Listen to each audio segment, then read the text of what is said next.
잠시 쉬었으니까 다시 시작하겠습니다. 오늘 이 시간에 여러분들에게 한 가지 공지를 드리겠습니다. 한 가지 공지를 드리고 싶은 것은 지금 계시록이 지금 20장이 오늘 끝나죠. 그럼 21장, 22장 지금 2장을 남겨놓고 있는데 불과 이제 2주, 3주 정도면 계시록이 끝날 겁니다. 그러면 요한계시록이 끝난 다음에 말씀을 어떤 말씀을 어떻게 증거할까 하는 것을 생각하던 차에 저에게 이런 생각이 들었어요. 그동안 여러분들이 이제 요한계시록도 듣고 다른 말씀들도 이제 들으셨잖아요. 그 말씀을 들으시면서 여러분들이 궁금했던 것 또는 이런 것은 설명이 좀 부족했다거나 더 듣고 싶으신 것 아니면 궁금했던 이러이러한 것은 알고 싶었는데 이런 것을 아직도 내가 한 번도 들어보지 못했다. 그래서 이 말씀을 정리하지 못했다 하는 그런 부분을 여러분들이 동영상을 통해서나 동영상 댓글을 통해서나 아니면 전화번호가 있으니까 전화를 주셔서 전화번호 이제 올려놓겠습니다. 그동안 전화번호는 이제 안 올렸는데 전화번호 올려놓을 테니까 전화로 이런 것에 대해서 좀 알고 싶습니다. 이런 것을 좀 다뤄주면 좋겠습니다 하는 내용을 말씀해 주시면 그런 내용들을 취합해서 그 말씀들을 바탕으로 해서 말씀을 여러분들에게 전해드리도록 그렇게 하도록 하겠습니다. 그러니까 그동안 여러분들이 말씀을 들어오시면서 지금 말씀드린 바와 같이 궁금했던 사항, 더 알고 싶은 것, 부진했던 것 이러한 것들 여러분들이 꼭 기록을 남기셔서 저에게 연락을 주시면 댓글을 통해서 또는 전화를 통해서 내용을 주시면 그것을 취합해서 여러분들에게 전해드리도록 할 테니까 그것을 꼭 여러분들이 염두에 두시기 바랍니다.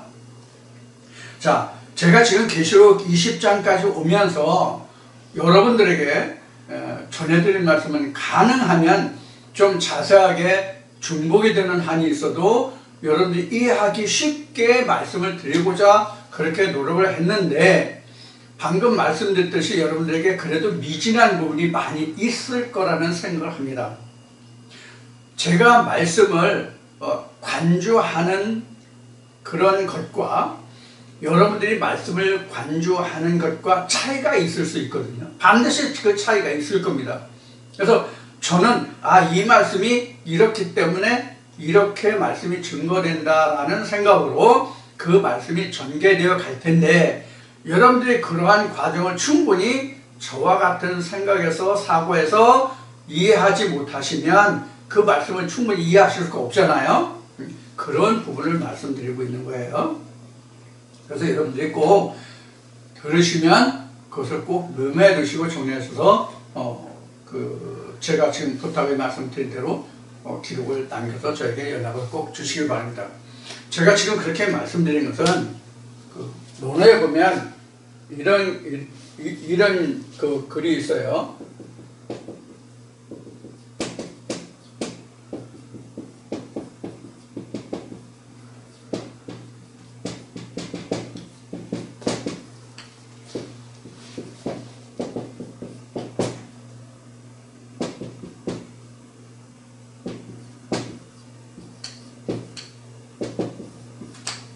이런 말씀이 있어요.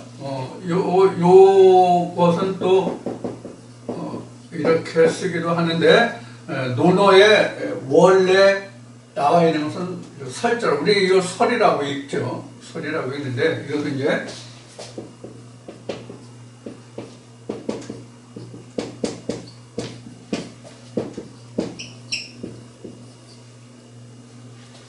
이건 설이라고 있지만 실제로는 열자로 있습니다. 이렇게 불역, 열, 호거든요.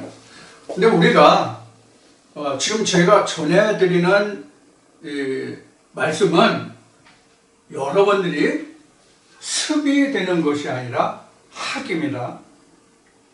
여러분들이 저를 통해서 전해드리는 말씀을 들으시는 것은 학이에요. 배우는 거예요.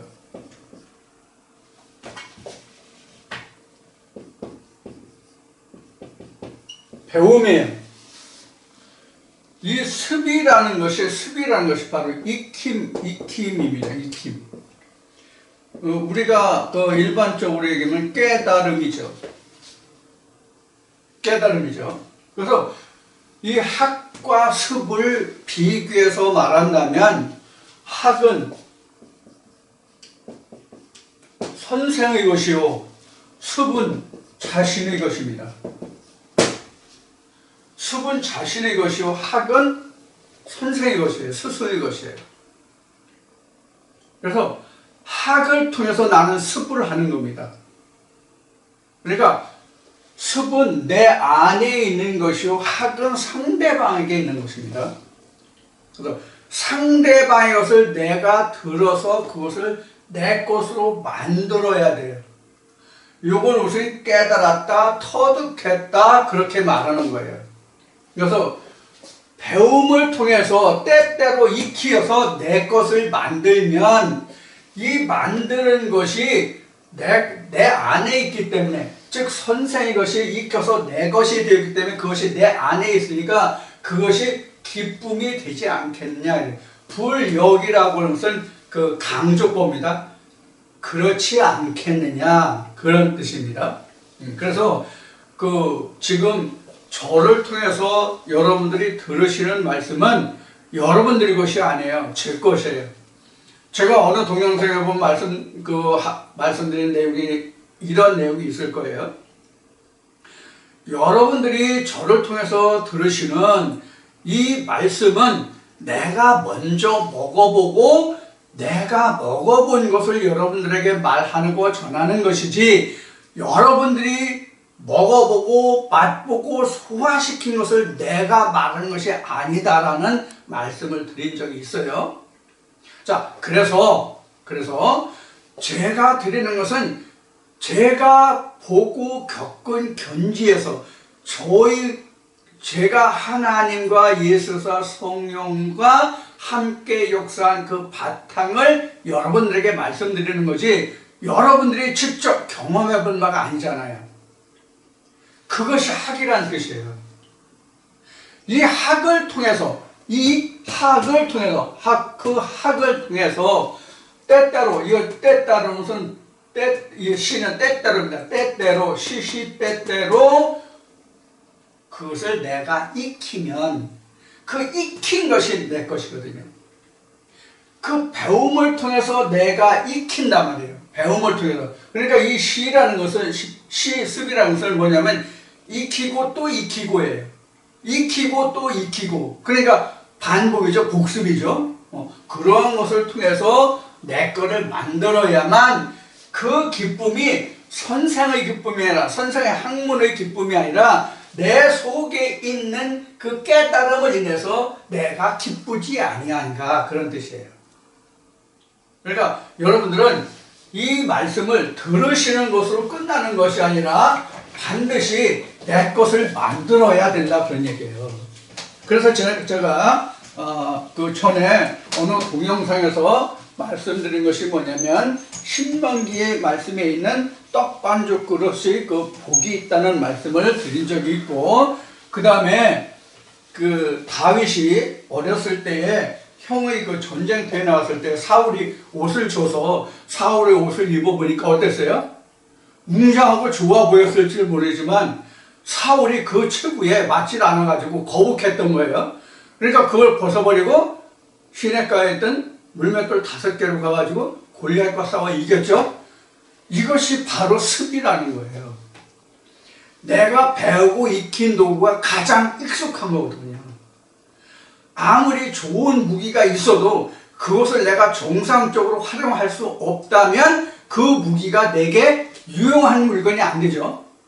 마찬가지로 말씀도 그렇단 말이에요. 모든 배움이 그렇단 말이에요. 그래서 공부를 하고 또 그것을 익히고 공부한 것을 또 하고 하는 것은 바로 그런 의미란 말이에요. 제가 지금 이곳에 내려와서 동네 사람들이 좀 우리 집에 오지, 우리 집에 와서 좀 차라도 마시고 얘기도 좀 하지, 지금 뭘 그렇게 하느냐, 지금 뭐, 그 나이에, 지금 뭐 공부하고 뭐 책 보고 뭐 쓰고 해서 뭘 하느냐, 이런 사람들이 있거든요. 근데 제가 많이는 하지는 않지만 하루에 글자 한 자를 보고 성경 한 페이지를 보고 한 자를 본다고 할지라도 그거는 우리가 죽을 때까지 쉬면 안 되거든요. 왜? 그것을 내 것으로 만들어야 되니까. 그것을 내 것으로 만들어야 내가 활용할 수 있잖아요. 자, 그런 의미에서 군인들도 그 군대에 가는 것으로 끝나는 것이 아니라 항상 자기가 쓰는 모든 무기들을 소총 개인 화기에서부터 공용 화기에 이르기까지 또 전문적인 그 장비까지 어떻게 사용하는지를 익혀야 되는데 그것을 우리가 훈련이라고 그러죠. 그 훈련을 통해서 각종 장비를 활용하는 법을 배우고 익혀야만 내가 언제든지 그냥 무심코 습관적으로 예수님도 습관적으로 기도하셨다는 말씀이 있듯이 습관적으로 내가 그것을 유용하게 활용할 수 있는 것이거든요. 더구나 전쟁이라고 하는 것은 항상 내가 일정한 자리에서 일정한 위치에서 전쟁을 하는 것이 아니라 전쟁을 하면 그 상황이 굉장히 그 변동성이 많잖아요. 우리도 말씀마다 얼마나 많은 때와 장소의 변동성이 많습니까? 그러니까 우리는 언제 어디서라도 그 말씀을 활용할 수 있는 그런 것을 배워야 되는데 이게 바로 전쟁이에요. 훈련이고요.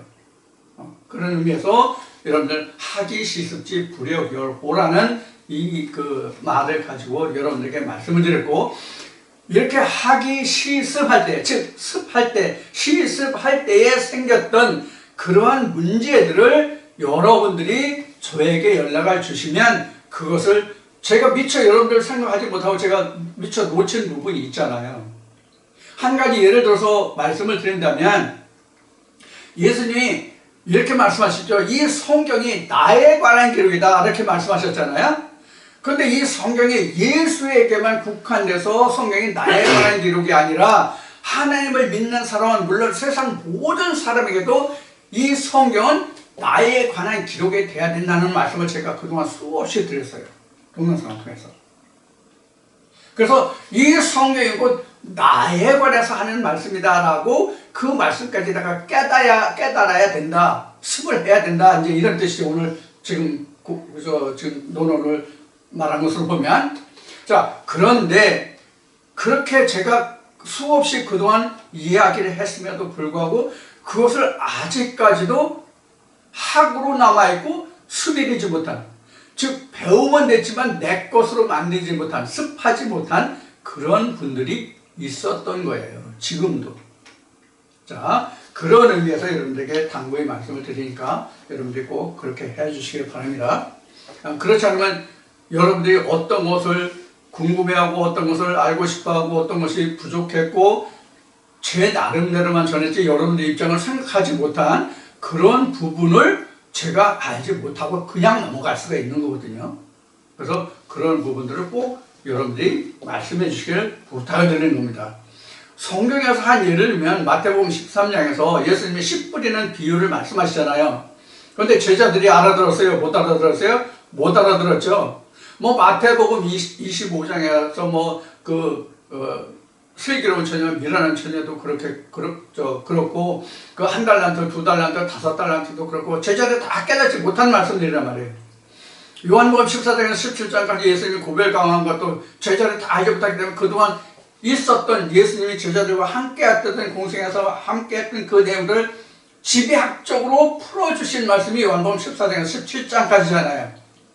자, 그래서 제자들이 전에는 애둘러서 비유로 말씀하시는데 이제는 곧바로 위에 계신 우리가 더 물을 것이 없다라는 말씀이 그래서 기록된 거거든요. 여러분들이 그런 것을 꼭 감안하셔서 제게 꼭 말씀해 주시기 바랍니다. 자, 그러면 이제 계시록 20장 11절부터 지금 이제 넷째 시간을 시작하겠습니다. 자, 봅시다. 자, 11절 말씀은 계시록 20장 11절 말씀은 또 내가 크고 흰 보좌와 그 위에 앉으신 자를 보니 하늘 땅과 하늘이 그 앞에서 피하여 간데 없더라. 세상에 없어졌네. 이 부분을 신학자들이 흔히 말하는 대로 뭐예요? 백보좌죠. 흰 보좌가 크고 내가 크고 흰 보좌가 그 위에 앉으신 자를 보니 이걸 백보좌라고 그러죠. 그래서 우리 사람들이 믿음의 사람들이죠. 믿음의 사람들이 죽으면 반드시 백보좌 앞에 가서 심판을 받아야 된다. 이렇게 우리가 신학적으로 알고 있는 부분이잖아요. 우리가 그렇게 들어서 흔히는 말로 백보좌가 여기에서 나오거든요. 그럼 이 백보좌가 뭐냐 하는 거예요. 백보좌가 뭐냐, 흰 보좌죠. 쉬운 얘기로 하면 흰 보좌죠. 보좌라는 말은 보통 일반인들이 앉는 그런 의자가 아니라 임금이나 왕이, 대통령이 앉는 그런 자리를 우리가 보좌라고 그러지, 일반적으로 어느 회사 사장이나 뭐 기업의 사장들이 앉는 그런 자리 정도는 보좌라고 얘기하지 않잖아요. 그러니까 여기는 하나님이 앉으신 자리 이렇게 되죠. 그래서 백보좌 앞 이러면은 하나님 앞에서 심판을 받는다 이런 뜻이 된단 말이에요. 그 다음에 나오는 말씀도 이제 심판이기 때문에 백보좌 앞에서 심판을 받는다 이런 얘기예요. 그럼 이 백보좌가 어디서 나왔냐는 거예요. 백보좌가 어디서 나왔냐면 계시록 6장 가면 계시록 6장에 보면은 맨 처음에 첫 번째 인을 뗄 때에 그 흰 말 탄 자가 이기고 또 이기려고 하더라죠. 이기고 또 이긴 그 자체가 백보좌예요. 이기고 그 다음 또 이긴 자체가 백보좌예요. 그럼 뭘 이겼어요?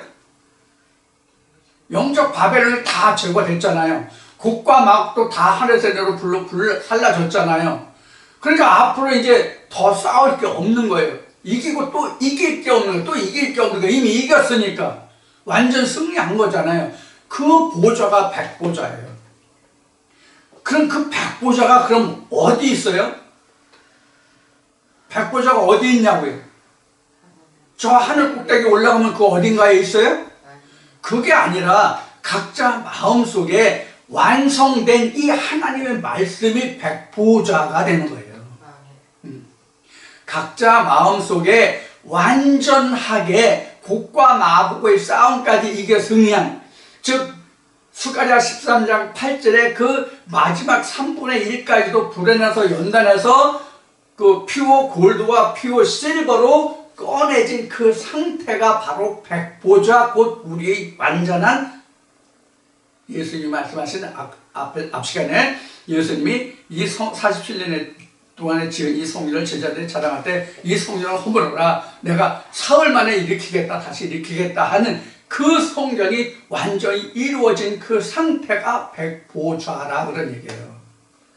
그러니까 각자의 마음속에 지어진 하나님의 성전, 지성소된 각자의 마음, 고린도전서 3장에 기록한 내 마음이 하나님의 전이 됨을 내가 알지 못하느냐라고 바울이 증거한 것과 같이 각자의 그러한 마음이 바로 백보좌예요. 언더스탠드입니까? 어바버스탠드입니까? 좀 썰렁했네. 자, 그래서 여러분들 그 이제 백보좌가 그 크고 흰 보좌와 그 위에 앉으신 자를 보니 이것은 이제 무슨 뜻인지 알겠죠? 그래서 그 보좌에 앉았다는 그것은 실제로 앉은 것이 아니라 내 마음 속에 보좌를 삼고 안치된, 장치된, 설치된 그 말씀, 온전한 그 하나님의 말씀, 그것이 지성소잖아요. 지성소라고 하는 것은 법궤의 의미잖아요.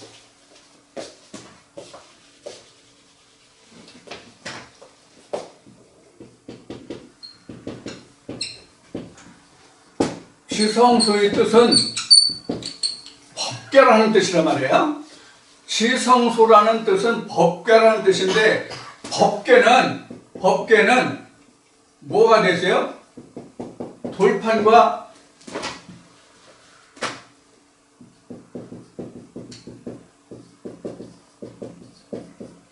아카시아 나무인데 이 아카시아 나무만 그냥 있는 게 아니라 뭐예요?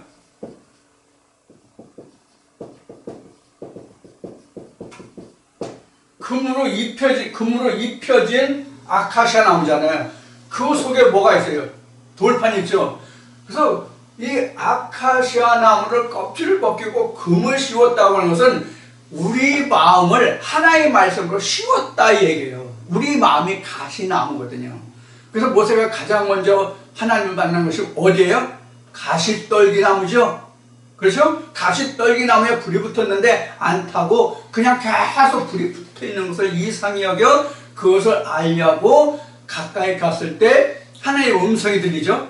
모세야 모세야 이 거룩한 이는 신을 벗어라 이 말씀이 들리죠.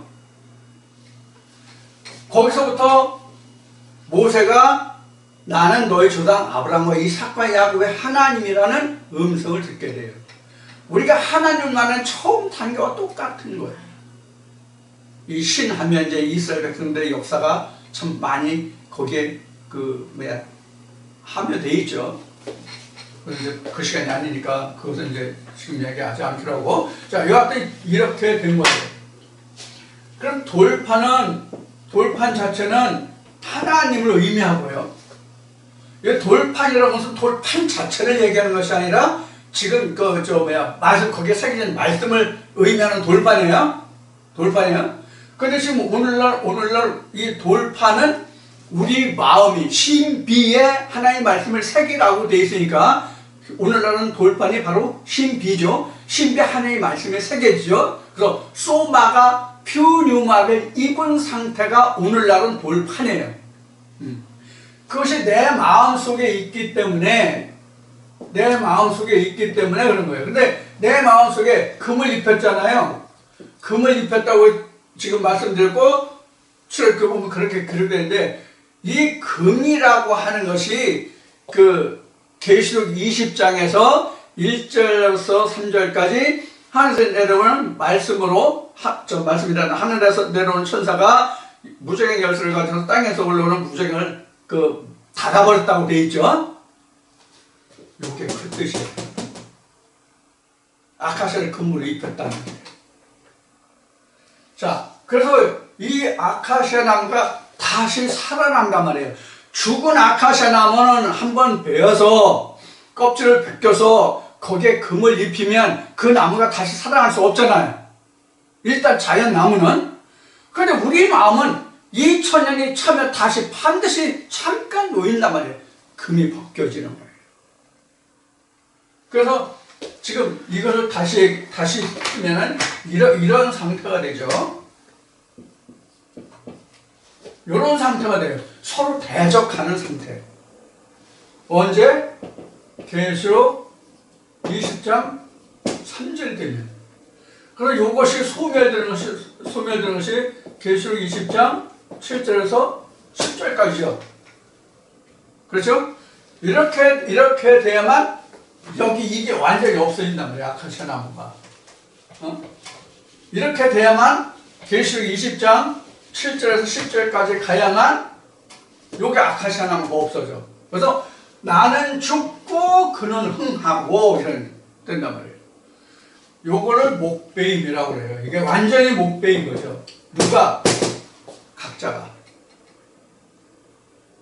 그래서 목배있다는 건 실제 우리 이 굽이 이 머리가 잘려졌다는 뜻이 아니라 바로 이런 의미예요. 자, 이렇게 돼야만 법궤 지성소가 된 거고 하나님은 온전한 아들이 된 거고 둘째 사망의 다스림 권세가 없고 7년 동안 예수 그리스도와 함께 왕노를 하는 거예요. 이 상태가 바로 지금 20장 11절에서 말하는 크고 흰 보좌예요. 자, 좀 길게 설명했는지 모르겠는데 장황했는지 모르겠는데 바로 그런 뜻입니다. 그래서 보좌와 그 위에 앉으신 자를 보니 땅과 하늘이 그 앞에서 피하여 간 데가 없다. 지금 설명 다 됐네. 이게 바로 땅과 하늘이 되겠죠. 없어진 것이. 그럼 이게 하늘이 여기 보면 그 앞에서 땅과 하늘이 없어졌다고 그러세요. 간데 없다고 그러세요. 그러면 요 땅과 하늘이 간데 없더라. 그러면 뭐가 된 거예요? 지구가 없어진 거예요? 땅과 하늘이 없으면? 우주촌이 없어진 거예요? 이게 바로 뭐냐면, 이것도 이제 어느 동영상이나 보면은 이제 내용이 있을 텐데, 이 세상의 모든 존재가, 하나님을 포함해서, 이 세상의 모든 존재가 내가 있음으로 해서, 내가 있어서 내가 인식하고 자각함으로써 상대가 드러나고 내가 드러나는 거예요. 그렇죠? 내가 없으면 하나님이 나를 들어 역사할 수 있다, 없다? 역사할 수 없다. 그럼 내가 하나님을 안다, 모른다? 하나님을 안다, 모른다가 아니라 하나님이 내게 필요하다, 안 필요하다? 필요하지도 않다. 내가 이 세상에 없으니까. 그러면 하나님도 계시고 세상도 있다고 하지만 내가 없으면 그 아무것도 일어날 게 없어. 그 어떤 역사도 일어날 게 없어. 하나님이 아무리 전지전능하시고 무한히 크신 분이라 할지라도 내가 없으면 그 존재가 내 안에서 나를 어떻게 할 수가 없어. 그럼 하나님보다 우주보다 더 큰 게 뭐예요? 사실은 나예요. 내가 더 크다고. 내가 더 크다는 얘기는 일반적으로 신학에서 말하는 하나님과 우주 그 어떤 거다 내가 크다는 것이 아니라 내가 있음으로써 하나님이 존재가 드러나고 가치가 드러난다는 얘기예요. 그 크고 작음이. 그래서 성경에도 모든 것들이 내가 있음으로써 성경이 존재하고 내가 있음으로써 하나님이 역사할 수 있는 거예요. 그래서 나라는 존재가 있음으로써 역사가 되는 건데, 그것을 예수님은 뭐라고 말씀하셨냐면 하나님이 내 안에, 내가 아버지 안에, 이런 그 말씀을 하시죠. 내가 없으면 하나님 내 안에 들어올 수 있어? 없어요? 없죠. 나로 하나님 안에 들어갈 수 없고, 또 모세가 하나님 앞에 드러나고 예수가 하나님 앞에 드러나고 하나님 백성들이 하나님 앞에 드러나는 것도 바로 내가 있음으로써 상대를 인식하고 드러나는 거죠. 자, 이런 관계를 여러분들이 기억하시면 좋을 것 같습니다. 그 다음에 11절을 보니, 그 다음 이제 설명이 또 다시 나올 겁니다. 그 12절을 보니, 또 내가 보니 죽은 자들이 물은 대수하고 그 보좌 앞에 섰는데, 죽은 자들이 물은 대수하고, 크던 적던 죽은 자들이, 이런 뜻이에요. 자, 그러면 죽은 자들이 어떻게 하나님 앞에 나타나? 죽은 자들이 어떻게 나타나? 그래서 이제 이런 것을 우리가 오해하기 때문에 그 뒤에 이제 다시 바다도 뭘 내주고 무덤도 뭘 내주고 그러니까 실제 바다에서 죽은 자들이 나중에는 다 바다에 빠져 죽은 자들, 배 타고 가다 죽은 자들 이런 얘기하는데, 그럼 각 나라마다 해안을 끼고 있는 나라들이 많이 있잖아요. 해안을 끼고 있는 나라, 해안을 끼고 있지 않은 나라도 있지만, 해안을 끼고 있는 나라들은 어부들이 있기 때문에 그 어부들이 많이 죽었을 거 아니야. 우리나라에도 많은 어부들이 죽었죠. 옛날에는 제가 어렸을 때만 해도 바다에서 그 풍랑 맞아가지고 배가 뒤집히고 전복해서 그 죽는다는 얘기가 심심찮게 나왔거든요. 옛날에는 장비가 워낙 시원치 않아서. 요즘은 동력선이고 이런 것들에서 기동성이 좋지만, 옛날에는 다 목선 정도였잖아요. 그러니까 얼마나 풍랑의 심한 고통들을 많이 받았어요. 그런 건 다 아시는 사실이겠지만, 이제 그런 바다에 빠진 자들도 다 내어주는 것 같이 그렇게 우리가 설명을 하고 그렇게 알고 있는데, 그런 뜻이 아니죠. 그래서 여기서 하늘과 땅이 피하여 간데 없다 하는 것은 바로 뭐냐면, 옛 하늘과 옛 땅이에요. 옛날 옛적 내 마음과 옛날 옛적 내가 알았던 그런 하늘이 다 없어지고. 왜 없어졌어요? 왜 없어졌어요? 내가 죽었잖아요. 옛날에 내가 다 죽었잖아요. 자, 그런 의미가 여기에 지금 12절에 기록된 말씀이에요. 그래서 물온대소하고 보좌 앞에 선대. 이 보좌는 바로 앞에 나온 그 크고 흰 보좌입니다. 보좌 앞에 섰는데 책들이 펴 있고 또 다른 책이 펴졌으니 곧 생명책이라 이렇게 되어 있어요. 책과 다른 책.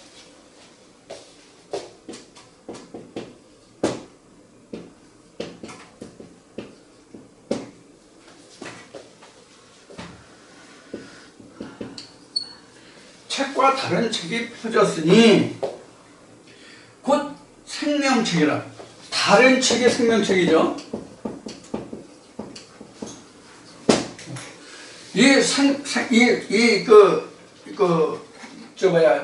다른 책이라고 하고 이 생명책이라고 한 지금 20장 12절에 그 생명책이라고 하는 것은 뭐냐면 20장 여기에서는 13절인가? 12절인가? 12절에서는 이거 비브로스 조에 이렇게 되어 있거든요.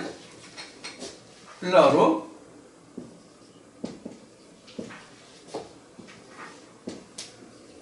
이렇게 비브로스 조에라고 되어 있는데 원래 생명책이라고 하는 말은 어디에서 먼저 나왔어요? 복음서에도 물론 이제 생명책 길들이지 않는 자 있고 구약에 보면 모세도 그 하나님의 책에서 내 이름은 지을지라도 주의 백성의 이름은 흐리지 마시옵소서라는 기도를 하지만 이 생명책이라고 하는 이 말은 계시록 10장에서 작은 책이라고 한 그 말씀에서 생명책이 나와요. 계시록 10장 다시 한번 볼까요? 계시록 10장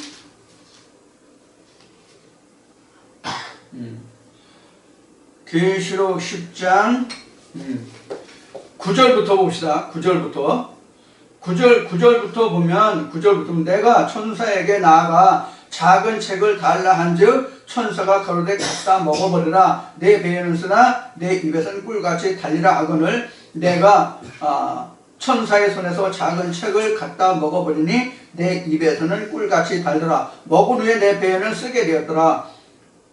저가 내게 말하기를 내가 많은 백성과 나라와 반응과 임금들에게 다시 예언하여야 하리라 하더라. 그래서 여기서 그 작은 책이 나오는데 이 작은 책이 그동안 제가 여러 번 말씀을 드렸던 비브라리디온입니다. 이 비브라리디온이 지금 다른 책이에요.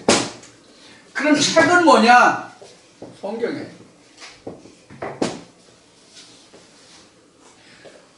성경의 말씀을 따라서 그 말씀에 기록한 대로 행하는 자들, 그런 뜻이 바로 책과 다른 책이에요. 백보좌 앞에 책이 펴져 있고 또 다른 책이 펴져 있잖아요. 그러니까 하나님이 이렇게 백보좌가 이렇게 좌정되어 있으면 이렇게 책이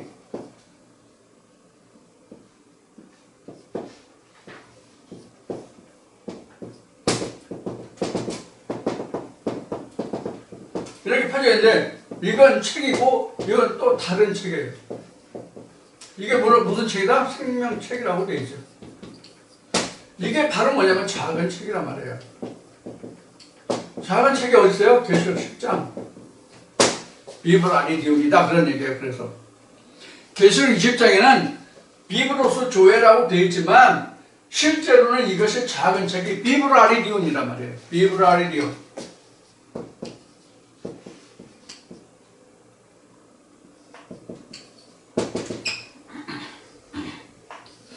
비브라리디온이란 말이에요. 비브라리디온. 자, 이것이 작은 책. 그래서 이것을 다시 말하면 무엇이냐면 이런 뜻이에요. 책은 성경은 즉 뭐예요? 하나님이죠. 그러니까 이는 로고스죠. 그럼 작은 책은 뭐예요? 레마란 말이에요. 이렇게 책과 작은 책이 합쳐서 뭐예요? 생명, 즉 비브로스 조회란 말이에요. 생명책이란 말이에요. 조회가 생명이죠. 비브로스는 책이죠. 생명책이란 말이에요. 이게 다른 책이란 말이에요. 그래서 하나님의 말씀을 쫓아서 행한 자들을 말하는 것이 바로 책과 작은 책이에요. 그래서 비브로스와 여기 책 로고스와 레마라고 얘기한 거예요. 그러니까 레마는 예수의 책이고, 즉 그 시에 관한 것이고, 이 전체가 합해서 뭐예요? 시죠.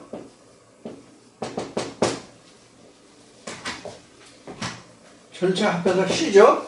그래서 로고스만 가지고는 생명이 나오지 못하잖아요. 이 레마가 있어야 생명이 나오잖아요. 그렇죠? 네. 그래서 우리가 곡식을 보면 이게 벽시라고 한다면 이게 씨눈이죠. 그리고 이건 살이죠. 이건 껍질이죠. 이래 된 거예요. 그래서 이 전체가 성경이라면 이 살이라는 것이 로고스고 이 씨눈이 바로 레마의 역할을 하는 거란 말이에요. 그래서 모든 씨들은 이렇게 돼 있죠. 이 그림 아시죠? 모든 씨들이. 자, 표피가 있고 살이 있고 거기에 씨눈이 있고. 성경도 이와 같단 말이에요. 그래서 이 성경도 삼위일길이라고 이야기한 뜻이 바로 이런 거예요. 껍질이 있고 겉껍질이 있고 그 살이 있고 거기에 씨눈이 있고. 자, 이것이 합해서 하나의 씨죠. 하나의 말씀도 그렇다는 얘기예요.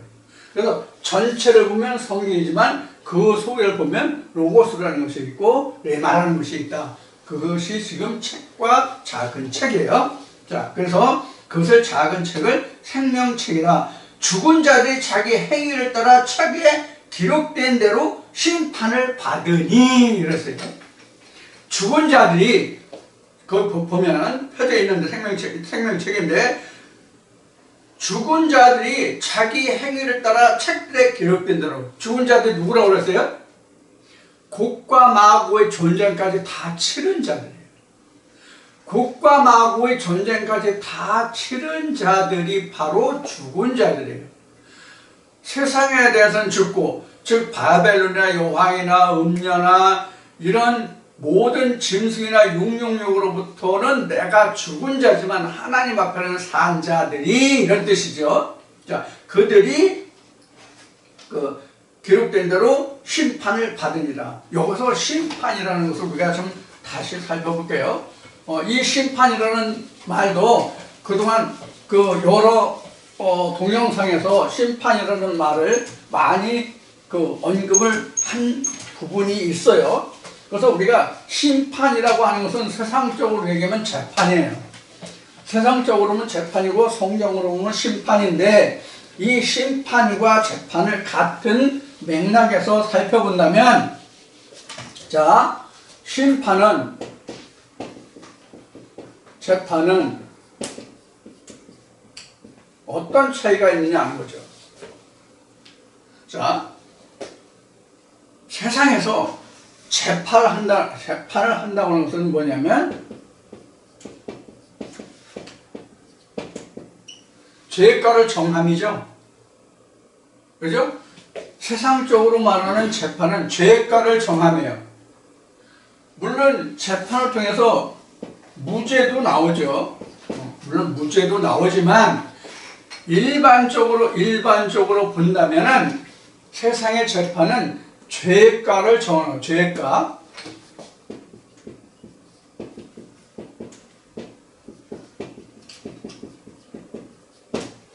죄의 값을, 죄가를 정함해요. 그런데 성경에서 말하는 심판은 크게 말하면 분별이라고 할 수 있어요. 그러니까 죽은 것과 산 것의 분리, 이렇게 말할 수도 있고, 그 다음에 심판은 분별이라는 뜻을, 그러니까 상급을 위한 것. 그렇죠? 상급을 위한 것이라는 것은 계시록 20장을 놓고 보면 앞 시간에 설명했듯이 1절에서 3절까지의 과정이 끝나면 상급이 뭐가 주어져요? 상급이 뭐가 주어져요? 하나님의 아들이라는 첫째 부활이라는 상급이 주어지죠. 첫째 부활이라는 상급이 주어져요. 물론 첫째 부활에 이르지 못한 상태는 그 상태 그대로 있죠. 그래서 20장 5절인가 6절에서 나머지 죽은 자들은 천년이 차기까지 살아나지 못하더라라고 돼 있어요. 그래서 천년이 찰 때까지는 죽은 상태로 그냥 두는 거예요. 어떤 상태로 변화가 되지 못해요. 그래서 분별이라는 말로 쓴 거예요.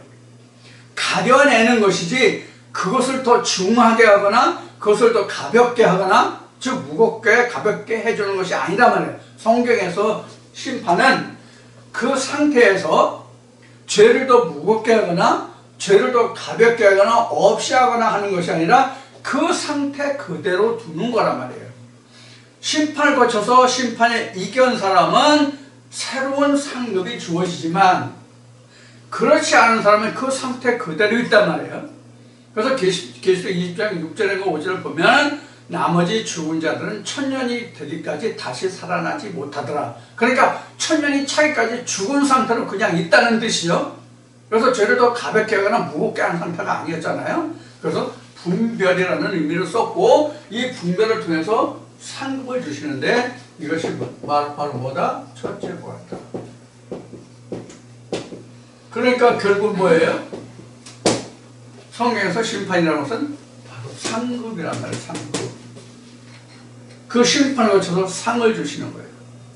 그래서 심판을 거쳐서 양과 염소를 오른쪽과 왼쪽에 둔다는 것과 마찬가지죠. 그래서 분별을 하는 거란 말이에요. 하나님 안에서 심판이라고 하는 것은 죄를 정죄를 하라는 뜻이 아니라 분별하여 가려내다 그런 뜻이 성경에는 들어있다고요. 원래 이 판이라는 것이 둘로 쪼개는 칼이라는 의미예요. 이것을 풀었으면은 이게 반이죠. 그리고 이 두 개 그리게 바로 이 어떤 의미냐면 이게 칼도자거든요. 이것을 이렇게 쓴 거예요. 그래서 심판이라고 하는 것은 바로 이와 같이 나누는 것을 말해요. 그래서 분별입니다. 심판은. 자, 그래서 죽은 자들의 행위에 따라 기록된 대로 심판을 받으니 바다가 그 가운데서 죽은 자들 내어주고 이랬어요. 앞 시간에 잠깐 얘기했는데 바다가 죽은 자들을 내어준다 이렇게 했어요. 바다가 죽은 자들을 내어준다?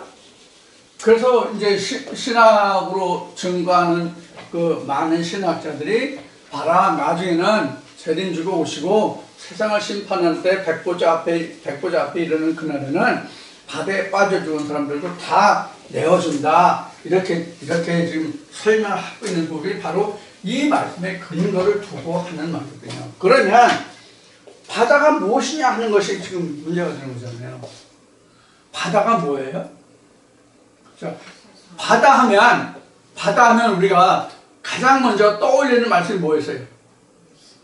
예수가 부활 후에 그 베드로가 갈릴리를 우리 고기나 잡으러 가자고 해서 갈릴리 바다에 나갔죠.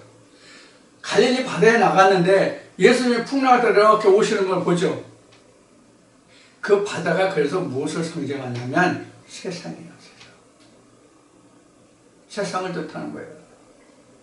자, 그럼 이 세상이라는 게 바로 뭐냐? 세상을 통해서 세상 나라의 모든 그가 깔고 앉은 물은 즉 여자가 여왕이 음녀가 깔고 앉은 임금들과 왕과 많은 방언들과 뭐 이런 많은 그 상품들이 나왔죠. 그것이 바로 뭐냐면 바다란 말이에요. 세상을 바탕으로 살아가는 그들. 그러니까 바로 뭐냐면 음녀, 여왕, 바벨론 이런 것들이란 말이에요. 그것이 다 바다에서 올라온 거예요. 세상에서 올라오는 것들이라 그런 얘기예요. 그래서 예수님이 바다의 풍랑을 호령하니까 바다의 풍랑이 잠잠해졌더라. 그래서 저가 과연 누구간데 이런 세상의 풍랑도 잠잠하는가 그 말에 이런 말씀이 복음서에 기록되는 게 바로 그런 의미예요. 그래서 그것은 각자의 마음에서 일어나는 동요를 말하는 거예요. 그래서 예수님이 내가 너에게 주는 평강과 평안은 세상에 주는 것, 세상에서 주는 것과 같이 않다라고 말씀하신 거예요. 예수님이 내게 오시면 그 말씀이 내 마음을 고요하게 하는 거예요. 내 풍랑을 가라앉히는 거예요. 그래서 앞 시간에 잠깐 이 시간에 얘기했나? 하기 쉽지 이번 시간에 얘기한 것 같은데, 이 학이 내게 습이 돼야만, 즉 하나님의 말씀이 온전히 내 거가 돼야만 내 마음에서 일어나는 풍랑을 잠잠하게 할 수 있단 말이에요. 우리가 인간과 인간이니까 우리가 사회적인 생활을 하잖아요. 즉 공동체 생활을 한단 말이에요. 한 가정도 공동체잖아요. 부부가 있고 자식들이 있고 이게 공동체잖아요. 근데 부부지간에도 좋아 죽어서 서로가 물고 빨고 하는 시간이 있는가 하면 티격태격 싸우는 시간이 있잖아요. 그럼 티격태격 싸우는 그 원인이 뭐예요? 내 마음에서 하나가 되지 못한 거잖아요. 내 마음에서 둘이 싸우는 그 자체가 밖으로 표출되는 것이 다툼이잖아요. 그래서 내 마음에서 그 어떤 어려움이 올지라도 힘든 것이 올지라도 그 마음을 자제하고 어고할 수 있으면 풍랑을 잠잠하게 할 수 있죠. 그럼 다툼이 안 생기죠. 분쟁이 안 생기죠. 이것을 생각하시면 여러분들이 쉽게 이해하실 수 있을 거예요. 그래서 내 마음을 하나님의 말씀으로 온전히 어고할 수 있다면 내 마음에 풍랑이 안 일어나죠. 자, 그런 면들을 여러분들이 이제 생각하시면 돼요. 그래서 바다라고 하는 것은 실제 세상이 아니라 각자의 마음이에요. 그럼 이런 질문을 한번 해봅시다. 어떤 질문을 하냐면, 지금 우리 지구촌에는 전체적으로 얘기하면 5대양 6대주가 있죠? 5대양 6대주. 그러면 바다가 5이고 땅덩어리는 6개로 나눠져 있다는 뜻이잖아요. 이게 사람으로 보면 5장6부가 같아요. 그래서 지구와 인간은 같다. 그래서 자연이 대우주면 인간은 소우주자. 이렇게 보는 거예요. 그래서 우리가 동양철에서 음양오행설이 바로 이런 것을 두고 바탕으로 이제 발전을 한 것이 이제 음양오행설인데, 자, 그거는 제가 알지 못하는 부분이 거의 말만 듣는 거니까 그 정도만 해두고, 그래서 바다라고 하는 것은 그 각자의 마음에서 일어나는 그 상태가 바다예요. 그래서 바다에서 죽은 자도 다 내어준다. 다 내어준다. 그럼 어떤 죽은 자들이에요? 어떤 죽은 자들이에요? 그럼 어디에서 죽은 자들이에요? 그동안 창세 전부터 있었던 모든 내 속에서 죽은 자들 다 드러나잖아요. 하나님 앞에 가서 드러나지 않을 것이 뭐가 있어요? 내가 그동안 어떤 신앙생활을 했고 무엇을 어떻게 했고 무엇을 어떻게 했고 다 나오잖아요. 하나님 말씀을 비춰보면 나오지 않을 것이 없잖아요. 그럼 그 죽은 자들 내어주는 게 어디까지 죽은 자들이에요? 곡과 마곡이죠, 당연히. 그렇죠? 곡과 마곡에서까지 죽은 자들이 다 드러나는 거예요. 지금. 이 이야기는 바로 뭐냐면, 지금까지 내가 어떤 말씀으로 어떻게 배워서 어떤 신앙관으로 하나님을 어떠한 예수를 어떠한 생명을 어떠한 천국을 내가 지금까지 알고 내가 그렇게 믿고 왔다는 것이 다 드러난다는 얘기예요. 안 드러날 것이 있어요? 다 드러나요. 예수님이 말씀하신 것 같이 밤에 말한 것이 낮에 말한 것이, 우리 동양 속담으로 얘기하면 낮말은 새가 듣고 밤말은 쥐가 듣는다는 것 같이 네가 숨어서 말할지라도 온 세상에 다 퍼진다라고 말씀하신 복음서의 말씀과 같단 말이에요. 다 드러나요. 드러나지 않을 것이 단 하나도 없어요. 하나님 앞에. 자, 그러면 하나님 앞에 드러나지 않을 것이 하나도 없다는 것은 세상에 일어나는 모든 일들이 하나 없이 다 드러난다는 뜻이 아니라, 하나님 말씀으로 온전히 곡과 마곡까지 다 파쇄된, 부서진, 멸망된 그런 사람들에게 있어서 그 사람의 지금까지 걸어온 그 상태가 다 드러난다는 얘기예요. 이것이 뒤에 보면은 어떻게 하냐면, 보라, 옛 것은 없어지고 새하늘과 새 땅이 되었도다, 이것으로 나온단 말이에요. 지나간 것은 다 땅과 하늘이 없어지고 보라 옛것이 변하여 새것이 되었으니 이것이 새하늘과 새 땅이라는 말씀을 지금 이어가기 위해서 지금 이 말씀이 지금 나온 거예요. 그런 과정으로 가야 둘째 사망의 다스리는 권세가 없다는 말씀까지 이른 거요. 요한일서 5장에 기록한 아들이 있는 자에게는 아들이 없는 자에게는 이런 설명이 해당하는 거예요. 자, 이 정도 말씀드리면 여러분들이 이해하셨을 거라 생각하고, 그래서 책에 기록된 대로 심판을 받으니 바다가 그 가운데서 죽은 자들을 내어주고 또 사망과 음부도 그 가운데서 죽은 자들을 내어주매, 사망과 그 음부라는 것이 바로 앞에 말한 그 모든 바벨론으로 설명되었던 그 모든 것들이에요. 그것을 여러분들이 이해하시면 되고요. 그 다음에 그 사망검도 그 가운데서 죽은 자를 내어주매 각 사람이 자기 행위대로 심판을 받고, 여기 중요한 게 나왔어요. 행위대로 심판을 받고.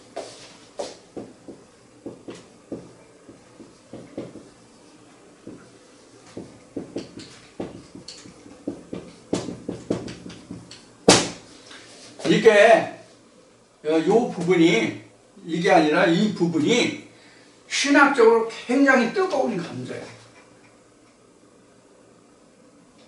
굉장히 뜨거운 감정이에요. 자, 이것을 두 가지로 나눠보자고요. 이 행위라는 것을 두 가지로 나누는데 뭐냐면 외적과 내적이에요. 자, 외적은 뭐예요? 율법적인 것. 내적은 뭐예요? 믿음이에요.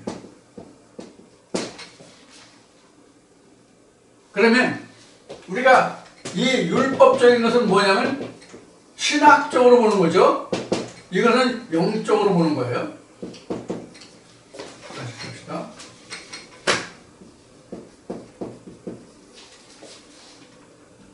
그래서 지금 외적이라는 것도 내적이라는 것은 이것은 몸에 있는 것이고 이것은 마음에 있는 거예요.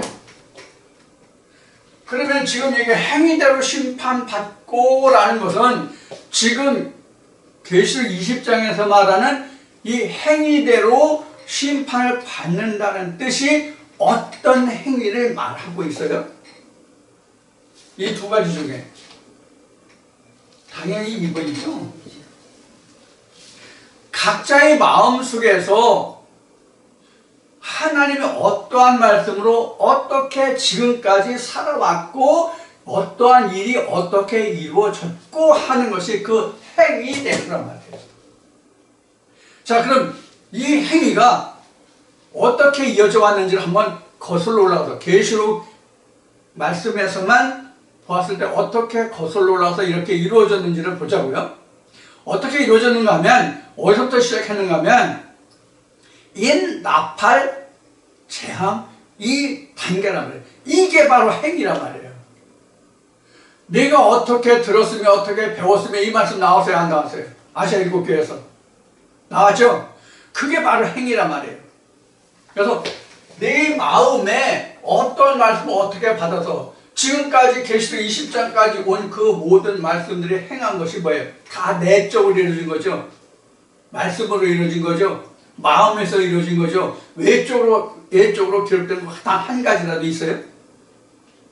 지금 여기에서 666의 풀라든가 바벨론이라든가 음녀라든가 붉은 용이라든가 여황이라든가 뭐 짐승이라든가 이런 모든 것들이 영적인 것이지 외적인 것이 있었냐고요. 설명한 것이 하나도 없죠. 제가 성경을 모르기 때문에 이것을 전부 다 하나님의 영적인 것으로 보았는지는 모르지만, 그래서 저는 틀리고 신학이 맞는지는 모르지만 제가 보는 건 그렇지 않거든요. 제게 말씀하시고 나를 인도하시고 나를 역사하시고 내게 말씀하시는 하나님은 전부 영적인 것이거든요.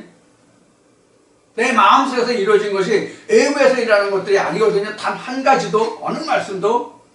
그러면 지금 여기에서 행위대로 심판을 받는다는 것은 뭐냐면 내적인 것이지 외적인 것이 아니다. 그러면 행위대로 심판을 받는다는 뜻을 근본적으로 정리하면 뭐냐? 책을 펴놓고 생명책에 기록된 대로 행한 심판, 이렇게 말할 수 있죠. 지금 책과 생명책을 펴놓고 책과 다른 책인데 그 다른 책이 생명책이었잖아요. 그러니까 책과 생명책에 다른 책에 기록된 그 말씀을 따라 행한 대로 그 행위대로 심판을 받고, 이런 뜻이란 말이에요. 이보다 더 자세히 말씀을 드릴 수가 없네요. 더 이상. 그래서 그 행위대로 지금 여기에서 심판을 받고라는 것은 바로 그런 뜻입니다. 그래서 14절 말씀을 보면 사망과 음부도 불못에 던지우니. 사망과 음부가 뭐예요? 사망과 음부가 뭐가 사망과 음부예요? 계속 수없이 반복되지만 지금 좀 더 앞으로 가면 그 9장에서부터인데, 좀 더 뒤로 가면 11장인데, 조금 뒤로 가면 14장인데, 조금 더 뒤로 가면 17, 18, 19장인데, 20장까지인데, 이 모든 것들에 대한 것이 바로 여기 14절에서는 사망과 음부도 불못에 던진다는 얘기예요. 즉 행위대로 심판받은 그 결과, 죽은 것들, 옛 것들이 다 여기 14절에 해당되는 불못에 던지운다는 뜻이에요. 자기 행위대로 심판받고 사망과 음부도 불못에 던지우니 이것은 둘째 사망 곧 불못이라 이렇게 돼요. 둘째 사망 불못이다.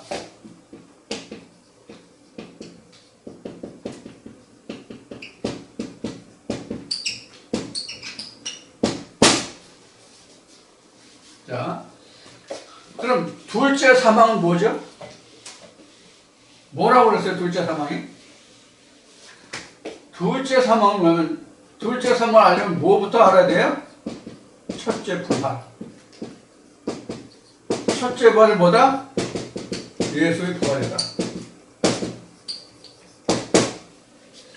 그럼 둘째 사망이라는 것은 성경에는 예수가 죽을 수 있다고 되어 있어요? 없다고 되어 있어요? 예수가 결코 죽을 수 없는 존재예요. 그렇죠? 예수가 죽는다는 얘기는 하나님이 죽는다는 얘기예요. 하나님이 죽을 수 있어요? 없어요? 죽을 수 없죠. 하나님이 죽을 수 없으면 예수도 죽을 수 없어요. 그래서 복음서는 그는 음부의 사망에 이를 수 없다, 이렇게 된 거예요. 왜? 하나님은 근본 위에 계시잖아요. 무슨 얘기냐면 세상의 창조에 속하지 않은 그런 분이란 말이에요. 세상 창조에 속하지 않았기 때문에 죽을 수 없고 음부에 들어갈 수 없고 사망에 이를 수 없다라고 기록된 거예요. 지음을 받은 것만 죽을 수 있고 살 수 있는 거예요. 지음을 받은 것만. 지음을 받지 않은 것은 생사가 나눠질 수가 없는 거예요. 생명으로 그냥 영존하는 거예요. 그래서 우리가 영원한 세계로 간다, 영생에 이른다, 이렇게 된 거예요. 하나님의 보좌에 이르면 그것이 영생이다, 이렇게 된 거예요. 죽을 수 없기 때문에. 자, 그것을 생각하시면 됩니다. 그래서 둘째 사망 불못인데, 둘째 사망에 던져지는 것이 뭐냐, 들어가는 것이 무엇이냐는 거예요. 바벨론이에요. 음녀예요, 여왕이요, 붉은 영이에요, 666이에요. 그러면 이 모든 것들이 어디에 있어요? 실제 이름은 666인데 붉은 용인데, 여왕이요, 바벨론 왕이요, 음녀요, 짐승이요, 여왕이요, 음녀예요. 그럼 이것이 어디에 자리 잡았어요? 우리 마음에, 우리 각자의 마음에. 그러니까 한마디로 얘기하면 우리가 하나님을 믿느라고, 예수를 믿느라고, 성령을 믿느라고 내가 교회에 나갔는데 하나님이 아닌 것을 하나님으로, 예수가 아닌 것을 예수로, 성령이 아닌 것을 성령으로 받은 그것을 나는 영생이라 천국이라 하나님 나라 그렇게 알고 있었잖아요. 그것을 다 불못에 던져오는 거예요. 그것이 불못에 들어가는 거예요. 그런데 내 마음에 그것을 담았으니까 소마라는 그릇에, 로마서 9장 24절에 기록한 우리 마음, 내 마음에 하나님의 그릇이 아니냐, 우리 자체가. 그래서 질그릇에 보화를 담았다라고 성경 기록하고 있는 걸 바울서신에 이 그릇 자체가 불못에 던져지는 그런 거예요. 그런데 여기에 하나님 말씀을 담았으면 그 그릇이 하나님께로 올려진다고요. 성경에 계시록에서 어디 나왔어요? 향로에 불을 담아 단에 올린다고 돼 있죠. 이 내 마음에 하나님 말씀으로 담아지면 내가 태워서 어떤 말씀으로 당겨져서 그것이 하나님께 들려지는 향로냐, 하나님이 흠양하시지 않는 향로냐, 이렇게 되는 거죠. 이것의 결과가 바로 여기서 불못에 던지는다는 뜻이에요. 무한대로 행위대로 심판받아서. 그런 뜻이 지금 여기에 그 기록되는 14절에 사망과 음부도 불못에 던지우니 이것은 둘째 사망 곧 불못이다. 그럼 이 싸움이 언제 끝났어요? 계시록 20장 7절에서 10절까지 끝난, 곡과 마곡까지가 끝난 거예요. 그 결과물이 바로 이렇게 던져지는 거예요. 옛 버려야 할 거, 옛 것들이 다 이렇게 던져지는 거예요. 그것은 불못이에요. 그러면 불못에 들어갔기 때문에 나는 다시 심판을 받지 않는 거예요. 그래서 둘째 사망에 다스릴 권세가 없다, 이렇게 된 거예요. 그럼 첫째 부활이 어디까지예요? 첫째 부활이 불못까지예요. 옛날 것이, 옛날 하늘과 땅이 다 불못에 던지는 것까지가 첫째 부활의 결론이에요. 그런 둘째 사망에 다스릴 권세가 없는 거죠. 그러니까 20장 그 5절에서 6절에서 기록, 5절 6절에서 기록한 첫째 부활에 참여한 자는 둘째 사망에 다스릴 권세가 없다는 것은 그것으로 끝나는 것이 아니라 그 후 20장 여기 설명 끝까지 가야 그 결과가 둘째 사망에 다스리는 권세가 없는 거예요. 첫째 부활에 참여한 자는 모두가 다 둘째 사망에 다스릴 권세가 없는 것이 아니라 곡과 마곡의 전쟁까지 끝나서 옛날 옛것, 옛날 하늘과 땅이 다 불못에 던짐을 받아야만, 바다도 음부도 모든 죽은 것을 다 내서 불못에 던져둬야만 결론적으로 둘째 사망에 다스릴 권세가 없는 상태가 된다, 그런 얘기예요. 그럼 전쟁이 사실 다 끝났어요? 안 끝났어요? 안 끝났어요. 안 끝났어요. 왜 안 끝났냐면 이 둘째 사망이라는 것이 지금 여기 말씀에 기록한 대로 어느 순간에 다 끝나는 게 아니거든요. 제가 그동안 어떻게 말씀드렸어요? 지금까지 내가 학을 해서 실습된 것은 이와 같이 다 끝났지만 아직 모르는 말씀들이, 풀리지 않은 말씀들이, 알지 못하는 말씀들이, 내가 다 깨닫지 못한 말씀들이 무수히 많잖아요.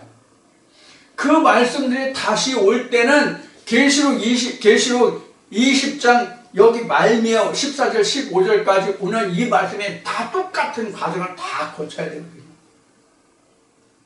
그러니까 이 싸움은 언제까지 이루어져요? 이러한 싸움이 내가 운명하는 그날 그 순간까지 이루어진다고요. 항상 나는. 그래서 사도 바울은 어떻게 증거해요? 내가 이루었다 함도 잡았다 함도 다 됐다고 생각한 적이 없다. 나는 그저 표대를 향해서 하나님이 주실 상급이 무엇인지 내가 그것을 표대를 향해서 내가 매일 쫓아가고 내가 매일 그래서 십자가에 죽노라, 이렇게 증거하고 있는 거잖아요. 그래서 우리 영적 싸움은 섰다 하면 넘어지는 거예요. 섰다 하면 넘어지는 거예요. 자, 그런 면들을 여러분들 꼭 기억해 주시고요. 그래서 불못이라고 하는 것은 결국 뭐냐면 지지고 볶는 그런 거예요. 자, 그것이 바로 불못이고, 실제 불못이 아니에요. 그 간증들을 들어보면 실제 내가 천국과 지옥을 갔다 왔는데, 지옥에 가니까 목사들도 있고 장로들도 있고 권사들도 있고 세상에 유명한 목사들도 있고 신학자들도 있고 이런 얘기를 많이 하는데, 이건 진짜 소설도 그런 소설을 쓰면 안 되죠. 천국과 지옥을 갔다 온 사람이, 누가복음에서 봅시다. 누가복음에서 예수님이 일러스트로 예화로 말씀하신 것을 보면은 그 부자와 거지 나사로에서 세상에 다시 보내진 예가 있어요, 없어요? 없잖아요. 물론 살아서 그 자기가 갔다 왔다고 우리 그 신학적인 용어로 교회 용어로는 뭐 입신했다고 얘기하죠. 그렇게 해서 봤다고 얘기하는데 그렇지가 않단 말이에요. 하나님은 그것으로 보여주시는 것이 아니에요. 예수님이 말씀하신 대로 보지 않고 믿는 자가 더 복이 있다라고 말씀하신 것이 뭐냐면 성경을 통해서 실상으로 보지 않는 상태에서 성경을 통해서 이것을 깨닫는 자가 더 복이 있다는 것은 그것이 더 확실하니까. 그래서 15절을 보면 누구든지 생명책에 기록되지 못한 자는 불못에 던지우더라. 이것이 바로 행한대로예요. 행한대로. 그래서 지금 계시록 20장 15절 결론의 말씀과 같이 누구든지 생명책에 기록되지 못한 자. 지워졌네. 책과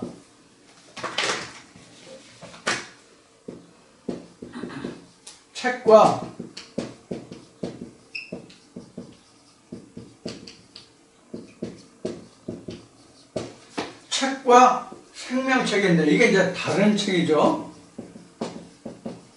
책과 다른 책이 퍼져 있는데 다른 책을 생명책이라고 했어요. 그 생명책이 바로 계시록 10장의 작은 책이에요. 이 작은 책과 생명책에 기록되지 못한 자들은 다 불못에 던지우더라. 이렇게 됐어요. 그래서 생명책이라는 것은 바로 여기입니다. 예수 그리스도의 책, 작은 책에 기록되지 못한 자. 그래서 예수님이 말씀하실 때 나로 말지 않고는, 즉 나로 작은 책으로 말미암지 않고는 책으로 올 자가 없다. 즉 나로 말미암지 않고는 아버지께로 올 자가 없다. 이렇게 기록한 말씀이에요. 문자적으로 표현하면 이렇죠. 그렇죠? 문자적으로 표현하면 이래요. 나로 말미암지 않고는, 즉 예수로 말미암지 않고는 아버지께로 올 자가 없다는 작은 책으로 생명책으로 인하지 않고는 성경을 하나님을 요한복음 1장에 있는 것에 하나님을 알 자가 없다. 예수가 아니면 성경을 깨닫게 할 자가 없다. 그런 뜻이 바로 지금 20장 15절에서 기록한 누구든지 생명책에 기록되지 못한 자는 불못에 둘째 사망에 던졌더라. 그럼 둘째 사망이 뭐라고요? 자기 영혼이 구원받지 못하는 것이 둘째 사망, 불못이에요. 첫째 부활은 예수의 부활이지만 둘째 부활은 나의 부활이 된다고 말씀을 드렸죠. 그동안 여러 번. 그럼 성경에 둘째 사망, 둘째 부활이 있어요? 없어요? 없죠? 둘째 사망을 이기면 둘째 부활이잖아요. 둘째 부활은 내가 부활하는 거예요. 그래서 이것을 다시 부표로 정리하면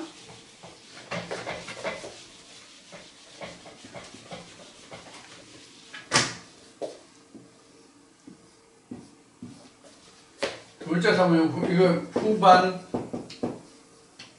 3.5일 전 3.5일이면 지금 여기 둘째 사망은 어디냐면 계시록 20장 15절 둘째 사망 불못 나가자는 그게 여기에요. 여기는 완전히 결정된 거예요. 그래서 이게 스가랴 13장 8절하고 같은 말씀이에요.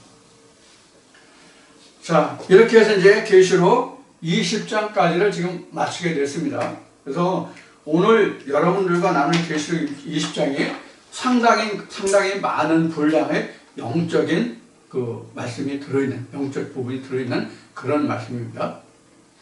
제가 이제 그 숙제를 여러분들에게 가끔 이제 말씀을 드리는데, 숙제하면 여러분들이 부담을 가지시는 분들이 계신 것 같아요. 숙제라는 것이 다른 의미가 아니라 앞에 오늘 두 번째 시간 시작하면서 하기, 시습 했죠? 복습을 해서 내 거를 만들어가는 것이 숙제예요. 이보다 더 큰 숙제가 없어요. 그럼 숙제라는 것이 뭐냐? 내가 작은 책이 되는 거예요. 하나님의 아들로 지어지는 거예요. 천지창조가 되는 거예요.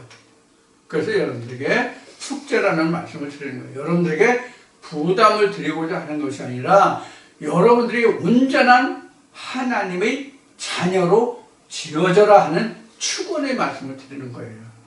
여러분들 부담을 갖지 마시고 제가 드리는 말씀을 여러분들이 꼭 마음속에 잘 담아두시고 그 말씀을 주셔서 여러분들이 이 말씀을 대하시고 이 말씀을 여러분들의 것으로 만든다면, 즉 습득하신다면, 우리 습득이라는 말이 더 쉽게 이해가 되겠네.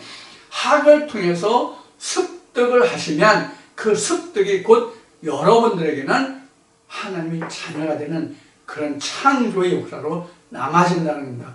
그런 분들만 지금 계시록 20장 15절에 기록된 대로 둘째 사망의 불못에 들어가지 않고 하나님의 생명책에 기록되는 그런 여러분들 자신이 될 수 있으실 겁니다. 자, 이 한 주도 여러분들이 2시간 동안 드리는 말씀을 통해서 하나님의 좋은 은혜의 말씀이 되기를 바라고 천국을 침노하는 자가 되기를 바라고 천국이 여러분들의 소유가 될 수 있기를 기원하는 마음으로 오늘 이 2시간을 마치고 다음 주에 다시 뵙겠습니다. 감사합니다.